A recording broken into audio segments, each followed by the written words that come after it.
बातें अपन को समझने के लिए सारे शास्त्र लिखे, समझाने के लिए तुम्हें सब परद्रव्यों से भिन्न अपने उस अभेद चैतन्य स्वरूप को ग्रहण कराना है। तो अब कहां से? तो अपन को ज्ञान में ही सब ये निर्णय होगा। काय में होता है ये सब? ज्ञान में ही सारा निर्णय भेद विज्ञान का, स्वरूप के ग्रहण करने का, अनुभव करने का सारा काम ज्ञान करेगा। इसलिए ज्ञान समान न आन जगत में सुख को कारण, यह परमामृत जन्म जरा मृत्यु लोग निवारण। ये पूरब शिव गए और अब आगे जे हैं, सो सब महिमा ज्ञान तनी मुनिनाथ कहे। विषय चाह दब दाह जगत जन अरण्य दजावे, और तास उपाय न आन ज्ञान घन घान बजावे। ज्ञान के ही अंदर में अपन को अपना प्रयोजन विषय चाह दब दाह, विषयों की चाह की दाह से अगर आपको रहित होना है तो भेद विज्ञान करके ज्ञान से कि भैया ये अपना स्वरूप नहीं है, इनमें से सुख नहीं मिलेगा, अपने ज्ञान से उसको तोड़ के और अपने अंदर में सुख है तो ले परम पेनी सुबुद चैनी डार अंतर भेदिया, वर्णादि अनुरागादि ते निज भाव को न्यारा। फिर निज माही निज के हेत निज कर आपको आपे गाओ। पर वहां आपको अपने उस चैतन्य स्वरूप आत्मा की सबसे भिन्न शरीर से, कर्मों से, रागादिक से, भेद के विकल्पों से परे ऐसा एक अभेद चैतन्य आत्मा आपके ज्ञान में अभेद रूप से अनुभव में आएगा। और यहां से आश्रमों का भाव चालू होता है। जिन पुण्य पाप नहीं कीना, आत्म अनुभव चित दीना, तिन्ही विधि आवत रोके, संवर लय सुख बोलो। अब ये काम तो नहीं करे और कुछ भी करत रहो, आज तक तो अपन को शांति की गंध मिली नहीं। और अगर ये नहीं करोगे तो मिलने वाली भी नहीं। इसलिए यहां आचार्य कह रहे हैं कि भैया एक वस्तु की दूसरी वस्तु नहीं होती, एक द्रव्य दूसरे द्रव्य का कर्ता नहीं होता। निमित्त नैमित्तिक संबंध अलग है और कर्ता कर्म संबंध अलग है। कर्ता कर्म संबंध जिसमें व्यापकपना होता है उसमें होता है, और निमित्त नैमित्तिक संबंध भिन्न अलग अलग वस्तुओं में होता है।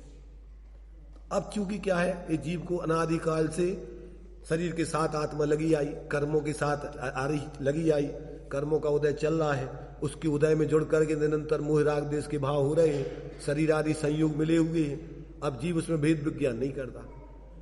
ये कर्म और नो कर्म के परिणाम जब तक इसको नहीं जाने, ये कर्म के परिणाम कौन से? ये 8 कर्मों के उदय में जो ज्ञान दर्शन की हीनता होती है, मिथ्यात्व और कसाय के परिणाम होते हैं, चाहा हुआ नहीं होता है, एक निश्चित समय तक के लिए एक शरीर में निवास रहता है और कुल जाति आदि में जन्म होता है, और शरीर की अनेक प्रकार की संरचना होती है। इसका कारण कौन है? इसका कारण कर्म है। ये कर्म के परिणाम है। ज्ञान दर्शन की हीनता, मिथ्यात्व कसाय के परिणाम, ये आत्मा का स्वरूप नहीं है, ये कर्म के उदय के होने वाले भाव है। जो भी मोक्ष मार्ग प्रकाशक के 4थे अधिकार में बंध तत्व की भूल में दिया है, 8 कर्मों के निमित्त से होने वाले परिणाम, तो उसका कर्ता स्वयं बने या अन्य को माने। और जब स्वयं कर्ता नहीं दिखे, अन्य कर्ता नहीं दिखे, तो मूढ़ होकर के भवितव्य को माने, क्या ऐसे ही होना था भैया, अब क्या करें, ऐसे ही होना।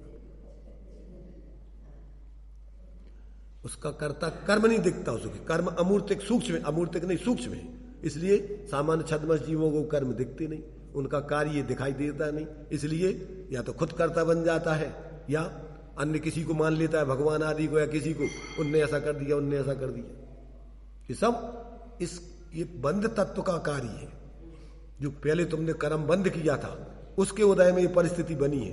ये तुम्हारा स्वरूप नहीं है। तुम्हारा स्वरूप तो एकमात्र चैतन्य स्वरूप, ज्ञाता दृष्टा शांत निराकुल, इन सबसे पृथक। जब तक ऐसे अपने ऐसे द्रव्य स्वरूप को अपने ज्ञान में लेकर इन सबसे निर्विकल्प होकर आत्मा की अनुभूति नहीं करोगे, तब तक मिथ्यात्व का नाश नहीं होगा। 7 तत्वों की भूल है, बंध तत्व की भूल है, बंध का कार्य है। या तो बंध के कार्य को अपना स्वरूप मान लेना, या फिर दूसरों को इसका कार्य कारण मान लेना। इसके कारण कोई दूसरे नहीं है। स्वयं की ये जो कर्म जितने, उनका ही ये सब कर्म नो कर्म आदि रूप जो तुम्हारे परिणाम आदि हो रहे, ये सब उसका कार्य है। ऐसा जब तक जीव को तत्वों का निर्णय नहीं होता, तब तक तो मूढ़ होकर के जी रहा है। जो कुछ परिस्थिति बन रही है, बिना सोचे समझे जिंदगी भर उसी में हाथ पांव चलाता रहता है। इसलिए ताते जिनवर कथे तत्व अभ्यास करीजिए और संशय विभ्रम मोह त्याग आपू लख लीजिए। यह मानुष पर्याय सकुल सुनना जिनवाणी और ये विद गए न मिले सुमणियों उधर ही समानी। बिना तत्व निर्णय के आत्मज्ञान के मनुष्य जीवन ऐसे चला गया तो समझ लो कि इतना बहुमूल्य जीवन कहाँ, कित निगूढ़ कित नार की कित अंश अज्ञान। और मनुष्य कुल और जैन पर्याय धन्य आज मानुष भयो पायो जिनवर थान, जिनेन्द्र भगवान का अपन को शासन, और फिर भी अपन चेते नहीं, जागे नहीं, समझे नहीं और इस पर्याय के कामों में ही जिंदगी पूरी बर्बाद कर दे, तो अपन से ज्यादा और समझदार कौन होगा? होगा कोई? फोकट के कामों में जो तुम्हारा यहां कुछ नहीं, आए थे ऐसा ही, जाना है ऐसा ही, और बीच में मिथ्या कल्पना है, ये मेरा जी तेरा जी अच्छा जी बुरा करते रहो। क्या है तुम्हारा बताओ? एक परमाणु मात्र भी तुम्हारा नहीं है, नहीं था, होगा भी नहीं। ये होगा पर अपन क्या लग रहा है कि हम बहुत बड़ा, जिंदगी भर में हमने बहुत बड़ा काम कर लिया। दो चार क्या है, क्या कर ले, दो चार टुकड़े इधर उधर के इकट्ठे करके, जैसे वो सब सभी काम यही कर रहे हैं। ये तुम्हारे ये चूहा होते ना, तो वे भी इधर उधर की चिंदी मिंदी इकट्ठी करके अपना घर बना ले, उसमें घोंसला बना लेते, और अपन ने भी इधर उधर का कचरा इकट्ठा करके अपने घर में इकट्ठा कर लिया। अपन सोच रहे हैं कि हम बहुत बड़ा काम कर लिया हमने। उस पर्याय में वो चींटियां कर लेती इतना काम, घर बना लेती। देखी तुमने चींटियों की? कितना बढ़िया सुंदर घर होता है। एक चीज मिलेगी बंडरफॉल में, देखो कितने बढ़िया उनने अपना नगर बसा के रखा है। तो ये तो चीटा चीटी भी काम कर लेते कोई। ये कबूतरा उसने जो है घर बना करके 2 बच्चे दे करके पाल पोस के उड़ा देगा, वो तो मोह ही नहीं करता, अपना काम करके फ्री। और अपन पकड़ लेते जल्दी से, 1 बच्चे 2 बच्चे कर दिए, हो गए पैदा, वो भी अपने उनके अपने उदय, और अपन ने पकड़ लिया हमारे। अब हमारे हिसाब से चलो, जैसा हम कहें वैसा करो, नहीं करें तो आर्थ ध्यान चलो करते रहो। मैंने उन पशु पक्षियों से भी गए बीते मानुष की दशा है। एक जीवन में चिड़िया वगैरह कितने बच्चों को पैदा करके कितने घर बना करके उड़ा देती है, और किसी से मोह नहीं करती। और अपन कितने बच्चे पैदा कर लेते, कितने मकान बना लेते हो, फिर कितना निर्लिप्त रह पाते उनसे। इसलिए अपन को सम्यक दृष्टि को गाय के प्रेम जैसा प्रेम बताया, निस्वार्थ प्रेम। पहले प्रेम परस्पर जग में, पर मोह, ये मोही जीव तो निस्वार्थ किसी के साथ सहयोग नहीं करता है, कोई ना कोई अपेक्षा रख करके करेगा, इनसे हमें क्या लाभ मिलेगा तो सहयोग करेगा कि भैया ये भी जीव है, अपन भी जीव है, और यहां तो अपन को कोई रहना नहीं है, थोड़े समय की जिंदगी है, जो जरूरत किसी को हो तो सहयोग कर दो अपना, क्या है पर अपेक्षा।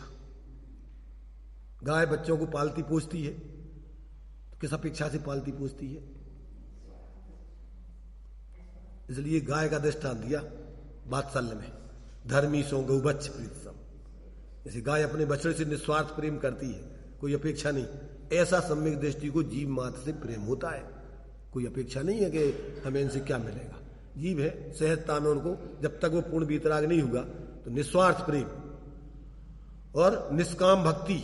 भगवान से कोई अपेक्षा नहीं कि भगवान हमारा जो हो जाए वो हो जाए, हमारे बच्चे ऐसे हो जाए, हमारे स्वस्थ हो जाए, फलाना।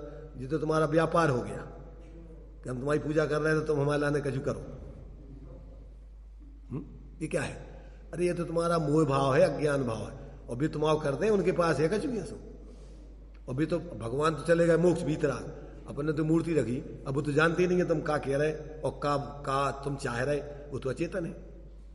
वो तो एक अपन ने माध्यम बनाया था स्थापना निक्षेप से कि साक्षात भगवान नहीं है, तो उनके माध्यम से अपन भगवान का स्वरूप विचार, और छदमस्त का बिना अवलंबन के उपयोग लगता नहीं है। मूर्ति का अष्टद्रव्य का अवलंबन काय के लिए है कि मन अपना बिना अवलंबन के लगते नहीं है। अगर कभी भगवान नहीं हो तो अपन क्या करेंगे, इधर उधर भटकेगा उपयोग। और द्रव्य में उपयोग नहीं लगाए निचली भूमिका में तो क्या है कि अपना उपयोग इधर उधर भटकता रहेगा। तो कम से कम अष्टद्रव्य के माध्यम से अपन भावना भाव, जिसका उपयोग निरावलंब रूप से लगता है उसके लिए जरूरत ही नहीं होना अवलंबन की। जो बच्चा भी स्वतंत्र रूप से नहीं चल पाता है उसके लिए कोई अवलंबन दे के चलाया जाता है। और जब वो स्वतंत्र चलने लगा तब अब मुनिराजों के लिए ना तो मूर्ति की जरूरत है और ना द्रव्य की जरूरत है, वे तो सहज अपने आत्मा को सीधे सीधे ग्रहण करके निर्विकल्प आत्मा की अनुभूति कर लेते और उसी में निरंतर उसकी लीनता में ही उनका जीवन चलता है। तीन चौकड़ी कसाय के अभाव की बीतरागता उनकी निरंतर चल रही और क्षण क्षण में निर्विकल्प हो गए आत्मा की अनुभूति करते रहते। तो ये तो अवलंबन था कि जब स्वावलंबी जीवन नहीं जी पा रहे, और जब स्वावलंबी बन गए तो उनके लिए परावलंबन की कोई जरूरत ही नहीं, सब छोड़ दिया उन्होंने। जितने भी जीव साधना कर दी कहाँ पहुंच गए अपन देखते। शिखर जी में तो कहा तो मंदिर कौन सी मूर्ति कहा तो थे, पहाड़ों पर जाके उनने स्वरूप साधना करी। ये तीर्थ क्षेत्र कितने बन गए, कैसे बन गए? अरे जहां साधकों ने अपनी स्वरूप आराधना करी उन स्थानों को अपन ने व्यवहार से तीर्थ कह दिया। तुम भी वहां जाकर के अपने स्वरूप की आराधना की प्रेरणा लो तो तभी तुम और धर्म हो। होते जाके तुम अकेले बस पहाड़ पे घुमाए तो कहां भाव तुम धर्म? पिकनिक मनाया है तो पिकनिक प्लेस घोषित कर रहे हैं ना, झगड़ा हो रहा है वही, क्योंकि मनोरंजन के लिए जा रहे लोग आजकल। बढ़िया तीर्थ क्षेत्रों में बढ़िया अच्छी सुविधाजनक तुम बढ़िया जो है एयर कंडीशन कमरे बनाओ, बढ़िया जितने चाहते जाके लोग आराम से खूब बढ़िया खाओ पियो मौज करो।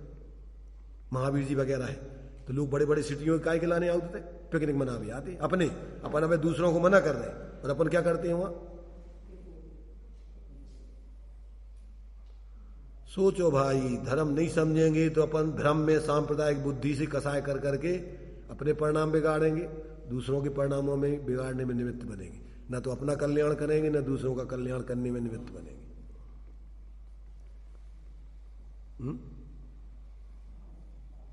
आ रहा समझ में कुछ कि नहीं आ रहा कि भाई ये तो सब अपनी अपनी सुनाओ दे जब देखो।